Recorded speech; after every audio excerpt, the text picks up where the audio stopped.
This is Quentin Tarantino at his best, and I don't know that he's ever done anything like this before. You can't ask for a better approach to creating a movie.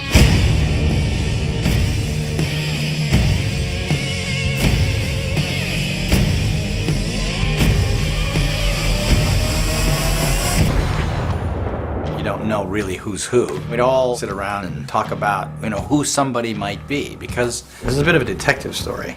All these characters in The Hateful Eight are untrustworthy. And to put those characters in one room and trap them in that one room with a blizzard that is almost like a monster in a monster movie, that if they did try to leave, it would devour them. Then to add a slice of Americana, I make one a black cavalry officer, and then I make another the son of a rebel renegade, and then I make one a Confederate general, and then I add a bunch of other nefarious characters in there, and then just kind of basically stew the pot and see where it goes. General Smithers wishes me to inform you. I heard him, Hillbilly.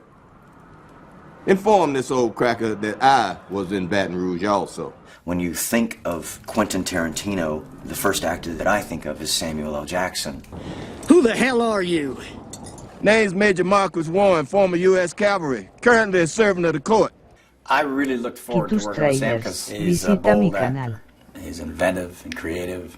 He just gives you the opportunity to feel that he's right there with you and for you, and you should be there for him. Why'd they have a reward on you? Kurt, he has a great sense of authenticity in everything that he does. There's essentially a real cowboy that lives inside Kurt. She ain't never gonna leave my goddamn side till I personally put her in a Red Rock jail. Now, do you got that? There's no one in the world I would rather be chained to. I could say that quite honestly. And we've managed to figure out this great dance, which kind of happened very naturally. I've been chained to Jennifer Jason Leigh for 3 months now. No! Yeah! I think it's been one of my great pleasures to watch her blossom within this character that she's taking full advantage of. Me and one of them fellows is in cahoots. We're just waiting for everybody to go to sleep. That's what we're gonna kill ya. In a group of men, she stands out not just because she's female, but because she is unique in that hatefulness that all the other 7 of us have. If you would have told me when I was a little boy watching all of these actors, admiring all of these people, that I would have the opportunity in the span of 10 pages to have a conversation with all of them, independent of one another, I would have told you needed to see a doctor. So, how you doing, Major? I ain't in the mood, Chris Mannix. I watched Walt's show, Justified. So I've seen him in different guises and doing different things, and always been impressed with the way he approaches his work and the honesty of it and the rawness of it. Every character surprises you. Damien Bashir is a very inventive actor. He has this tremendous approach and grasp of exactly who Bob the Mexican is. When you're doing a Quentin Tarantino movie, both Michael Madsen and Tim are 2 guys that I think are iconic in that world. Bruce is awesome, aside from being, as he has always been, tremendously interesting to watch, because he'll go in any direction at any time. I can't get over the fact that I did a really dramatic scene with Bruce Dern. It's awesome. Okay, here we go. And action! Quentin has become the filmmaker that I always knew that he was going to be. And it's an amazing feeling to see somebody fully reach their stride. That was cool. It is the circus you thought you were getting into when you started into the movie business. He loves the fun of the process so much that it's not just that it's infectious, it's actually that much fun. 1, 2, 3, go!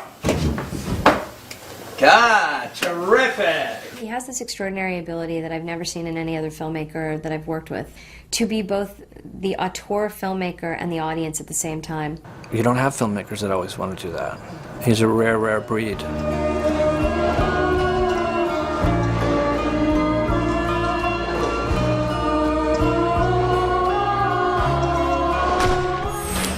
I want to tell you what we've been cooking up this past year with The Hateful Eight.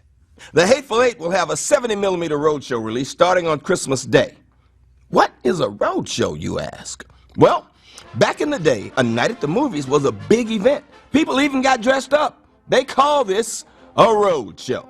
It was a limited theatrical engagement with reserved seating, a musical overture, an intermission, and they also gave you a program.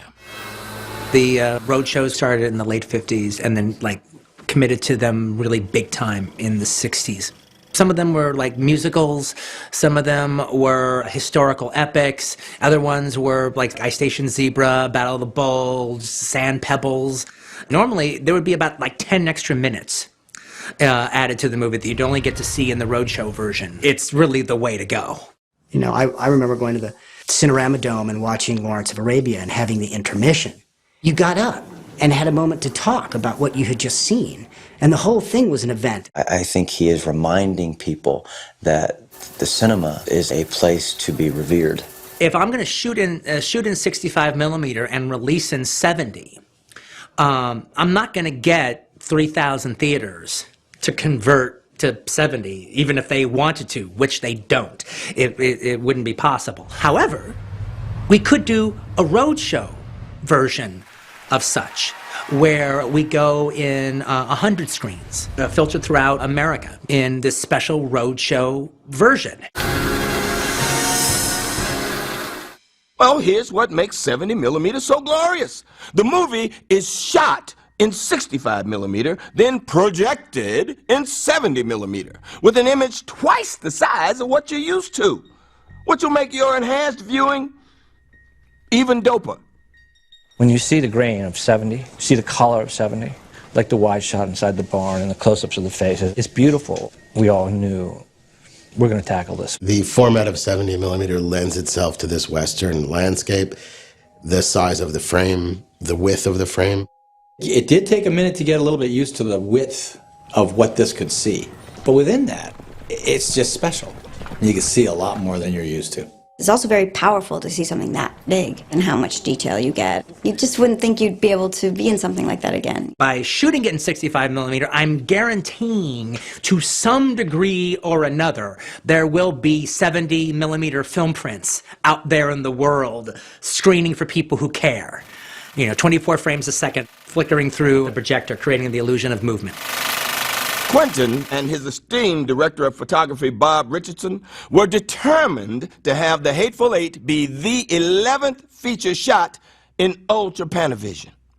Ultra Panavision is the widest format there is. When film students come to Panavision and we lead them into the theater, and we're lucky enough to have a film print of the chariot race from Ben-Hur, which is 276:1, it is Ultra Panavision 70, these kids go nuts. They jump up and down.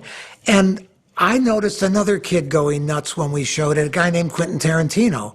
We brought him into the theater and showed it to him. And I realized I had actually never seen Ben-Hur in its original 276 format. And it was truly, truly amazing. He said, "That's it. You guys have to make this work." The minute I got into Panavision, I went around, and on the far side of the wall in the darkness were these oddly shaped lenses. And I walked up. What are these? Those are the Ultra Panavisions. These lenses hadn't been used since the movie Khartoum with Charlton Heston and Laurence Olivier. So Bob is asking about them, and they're telling him, and he's thinking, whoa, this could exactly be what Quentin would like. Quentin would love these. And so he was like, are they any good? Do they work? And they go, yeah, we think so.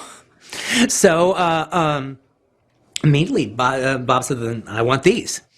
And I took those lenses when we flew to our locations in Telluride. And the test came back, and now it's up to him to look at it and say, how do we feel about it? Because I wanted to show him inserts, close-up, wide shots, landscapes, faces. The day that we all trudged into the DGA to finally see our test footage, we all sat down and the lights went out, and these glorious, magnificent, gigantic images came up. And all of a sudden, you were in the Old West with these incredible images that we haven't seen for decades. Ultra Panavision. When you absolutely, positively got to wow everyone in the room, except no substitutes. The team had its work cut out for them. Re-engineering lenses and retrofitting cameras to shoot the snowy Western. It's quite a feat. Oddly enough, since we don't throw anything away, we came up with actually a total of 5 sets of lenses, and we decided, let's go for it. We had to retrofit these cameras and rebuild them as if they were brand new cameras. So we would have the confidence that the first day they flipped the switch on these things, they were going to run until the very last day. Bob and Greg were really adamant that they wanted to preserve the look of the old optics. So next step was make the lenses compatible with the reflex and then make them compatible with the camera assistant. And each lens was its own adventure. Half the lenses had not seen light since 1965, 66. The fact that you could refurbish them and then send them out for 5 months. Yeah. Into the mountains, into the cold stage, the freezing temperatures. And they held up. They're completely usable right now. They don't even need any work on them. The level of commitment from Panavision is a testament to their belief in Bob Richardson, in Quentin, and in film. Panavision was 100% on board for what we were trying to do, and it was really lovely because they actually didn't just look at it as another movie. They looked at it as a legacy movie. Like, if we can pull this off and we make a good movie and we offer up a really dazzling visual experience for the audience, then it's going to be something that people are going to remember Panavision for. They're going to remember these lenses. They're going to remember this format. I think for the actors, it's like, oh, we're in a movie. We're not in a hard drive. We're in a movie. Christmas, Tarantino style. Join us on the road show. Put down the turkey legs and the eggnog, put on that new Christmas sweater, and get ready to enjoy the Hateful Eight in glorious 70mm.